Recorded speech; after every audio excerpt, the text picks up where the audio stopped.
जी हां दोस्तों, India versus New Zealand के बीच खेला गया सेकंड टी20 रोमांचक मुकाबला, जहां टीम इंडिया ने रोहित शर्मा की कप्तानी में बड़े ही शानदार तरीके से इस दूसरे टी20 मुकाबले को जीतते ही दोस्तों सीरीज भी जीत ली है।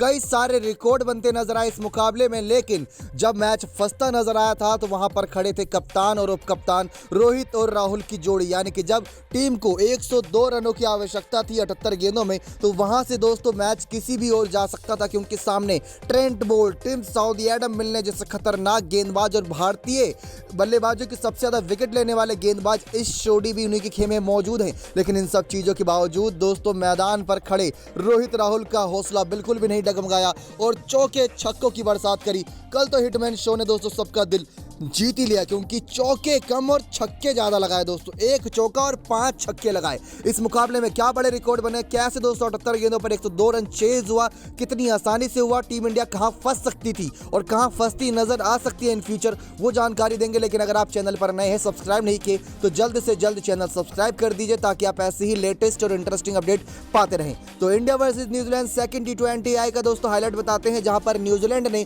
पहले बल्लेबाजी करते हुए हम सभी ने देखा कि 153 रन 6 विकेट के नुकसान पर बनाए। सबसे बड़ी दिक्कत दोस्तों ये नजर आई कि उनके बीच किसी बल्लेबाजों के बीच ज्यादा पार्टनरशिप नहीं पनप पाई।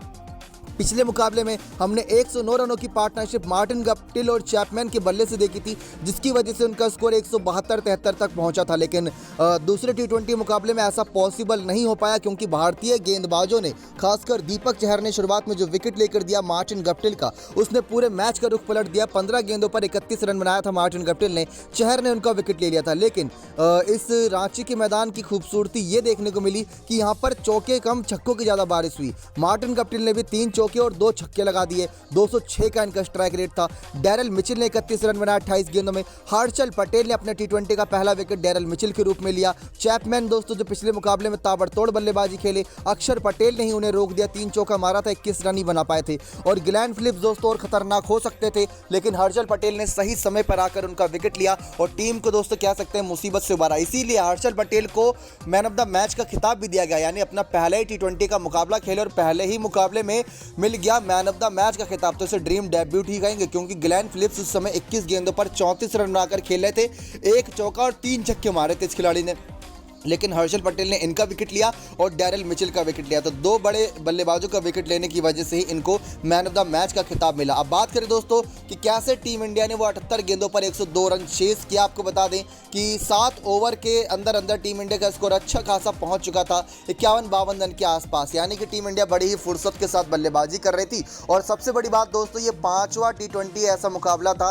जहां पर रोहित राहुल के बल्ले से, दोनों के बल्ले से मिलाकर 50 रन से प्लस की पार्टनरशिप हुई। अफगानिस्तान के साथ जब टी20 मुकाबला हुआ था वर्ल्ड कप में दोस्तों, वहां से ये सिलसिला शुरू होता है। अफगानिस्तान के खिलाफ 140 रन बनाए थे। उसके बाद दोस्तों स्कॉटलैंड के खिलाफ भी 80 रन से प्लस की पारी खेली थी।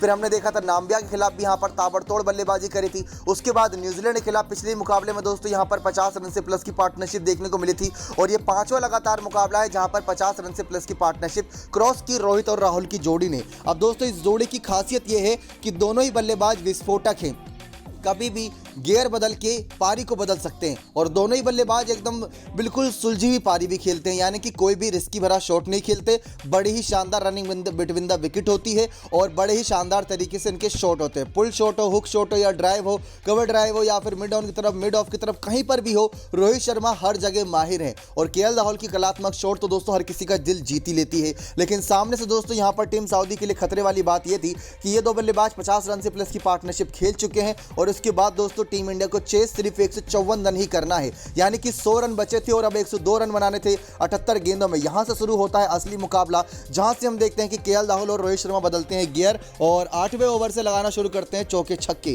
क्योंकि रोहित शर्मा और केएल राहुल को बखूबी पता है कि अभी नहीं मारेंगे तो मिडिल ओवर में ये अगर 1-2 विकेट भी गिरता है तो Tim Southee, Trent Boult, Adam Milne, इस शोडी और सैंटनर जैसे गेंदबाज मौका नहीं देंगे फिर, और वो फंसा लेंगे मिडिल ओवर में। उससे होता क्या है दोस्तों कि जो रिक्वायर्ड रन रेट 7-8 के करीब आपका चल रहा होता है, वो कब 10 तक पहुंच जाता, कब 11, कब 12 और कब आखिरी ओवर तक मैच चला जाता है, आप सभी को, हमको भी नहीं पता चलता।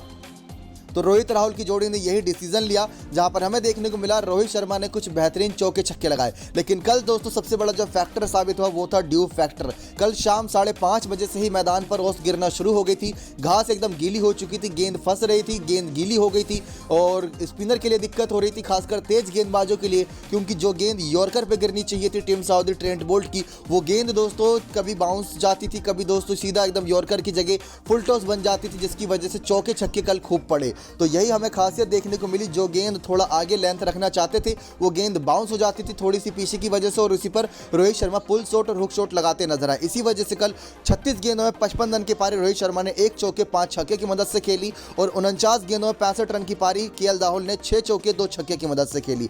वेंकटेश अय्यर को नंबर 3 पर भेजने का डिसीजन भी कई हद तक सही साबित हुआ। भले ही दोस्तों यहाँ पर स्कोर बोर्ड पर जितने रन चाहिए था उतनी ही बॉल बची थी, तभी वेंकटेश अय्यर को ऊपर भेजा गया, वरना तो दोस्तों यहाँ से जो सूर्य कुमार, ऋषभ पंत और श्रेयस अय्यर चलता वही ऑर्डर चलता। लेकिन वेंकटेश अय्यर का कॉन्फिडेंस लाने के लिए ये डिसीजन लिया गया, और अच्छी बात यह थी कि वो 11 गेंदों पर 12 रन की सुलझी हुई पारी खेल के गए, वरना आईपीएल में हमने देखा था इनका 150 से ऊपर का जो स्ट्राइक रेट रहता ही रहता था। लेकिन यहाँ पर इन्होंने सुलझी हुई पारी खेली और नाबाद पारी खेली, ये अच्छी बात थी। लेकिन सबसे ज़्यादा दिल जीतने वाली बात दोस्तों यहाँ पर ऋषभ पंत ने करी, क्योंकि वो जानते थे कि आखिरी ओवर तक आज मैच को लेकर नहीं जाना है। तो 18वें ओवर की दूसरी गेंद पर दोस्तों टीम इंडिया मैच जीत गई थी। लेकिन ऋषभ पंत ने काम किया महेंद्र सिंह धोनी वाला। पहले तो विकेट कीपिंग में एक कैच पकड़ी थी मार्टिन गप्टिल की बेहतरीन तरीके से। उसके बाद दोस्तों हमने देखा कि भुवनेश्वर कुमार ने उनका बल्ला तोड़ दिया था बड़ी तेज गेंद डाल के। लेकिन हमने फिर देखा कि ऋषभ पंत ने लास्ट में 2 बड़े हिट लगाकर मैच खत्म किया। जी हाँ दोस्तों, 12 रन ही बनाए ऋषभ पंत ने, लेकिन शुरुआत की 4 गेंदें खाली थी। जेम्स नीशम को जैसे ही यहाँ पर 18वां ओवर दिया, क्योंकि एक समय पर लग रहा था टीम सऊदी इस मैच को फंसाने की सोच रहे हैं, क्योंकि उसमें दोस्तों अगर यहाँ पर जेम्स नीशम का अगर वो ओवर निकल जाता तो एडम मिलने और इस चौडी के ओवर बचते, फिर वहां से उन दोनों गेंदबाजों से काम लिया जाता और मैच को फंसाया जाता आखिरी 2 ओवरों में। लेकिन जेम्स नीशम की शुरुआती 2 गेंदों पर ही ऋषभ पंत ने महेंद्र सिंह धोनी के रूप में फिनिश किया छक्के के साथ। तो दोस्तों जो बात कही जाती थी कि आने वाले समय महेंद्र सिंह धोनी की विकेट कीपर बल्लेबाज की कमी को नहीं खलने देंगे ऋषभ पंत, उस बात पर एकदम बिल्कुल सही है। चारों गेंदें डॉट खेली, कोई दिक्कत वाली बात नहीं। जैसी गेंद खराब आई 2 छक्के लगा दे, एक छक्का तो हाथ छोड़कर लगाया था, वो बड़ा ही खूबसूरत छक्का था। तो ये था दोस्तों 78 गेंदों में 102 रनों का हाईलाइट कि किस तरीके से टीम इंडिया ने मिडिल ओवर में रन बनाए, जहां पर हमें देखने को मिला एक तो केएल राहुल ने जो पारी खेली दोस्तों वो सुलझी पारी थी, सिंगल डबल के साथ यहां पर आई थी, उसमें चौके छक्कों की बरसात कम थी। 6 चौके 2 छक्के देखने को मिले और 132 का ही स्ट्राइक रेट था। 49 गेंदों में 65 रन आए। ये दोस्तों केएल राहुल की बल्लेबाजी नहीं है, 49 गेंदों में तो अपना शतक पूरा कर लेते हैं, लेकिन जब सामने देखा रन ज्यादा नहीं है तो इन्होंने भी अपनी फुर्सत से बल्लेबाजी करी। अब दूसरा T20 मैच दोस्तों टीम इंडिया जीत चुकी है, यानी कि सीरीज जीत चुकी है। तीसरा T20 मैच जीतते दोस्तों टीम इंडिया इतिहास रच देगी, क्लीन स्वीप होगी इंडिया के मैदानों पर। न्यूजीलैंड टूर ऑफ इंडिया में दोस्तों टीम इंडिया T20 सीरीज की बादशाह तो बनी ही चुकी है। अब टेस्ट दोस्तों 25 नवंबर शुरू होंगे, वो भी देखना दिलचस्प होगा। तीसरा T20 दोस्तों आप 21 नवंबर शाम 7 बजे star sports network, Disney plus, Hotstar app पर लाइव देख सकते हैं। Man of the match Harshal Patel को बहुत बधाई, क्योंकि ड्रीम डेब्यूट रहा, और साथ ही साथ कप्तान रोहित शर्मा, राहुल द्रविड़ कोच को दोस्तों बहुत बधाई, क्योंकि अपने शुरुआती मुकाबले में न्यूजीलैंड जैसी खतरनाक टीम जो कि अभी हाल ही में T20 वर्ल्ड कप का फाइनल खेल कर आई, उनको मात दी। वो अलग बात है कि कैन विलियमसन दोस्तों टीम के साथ नहीं है, वरना टीम का रंग रूप बदला होता, टीम की बल्लेबाजी और टीम की कहते हैं अग्रेसिवनेस काफी बदला होता। लेकिन ये मुकाबला बड़ा ही दिलचस्प रहा और टीम इंडिया ने 78 गेंदों में 102 रन की जो दरकार थी एक समय पर, वो बड़ी आसानी से चेस करी। लेकिन मिडिल ऑर्डर में थोड़ा ध्यान रखना होगा, क्योंकि सूर्य कुमार यादव का विकेट गिरा था तो लग रहा था मैच फंस जाएगा। टीम सऊदी ने दोस्तों कल 3 विकेट चटकाए, इसके अलावा कोई और गेंदबाज सफल साबित नहीं हुआ। नेक्स्ट 9 स्पोर्ट्स की रिपोर्ट।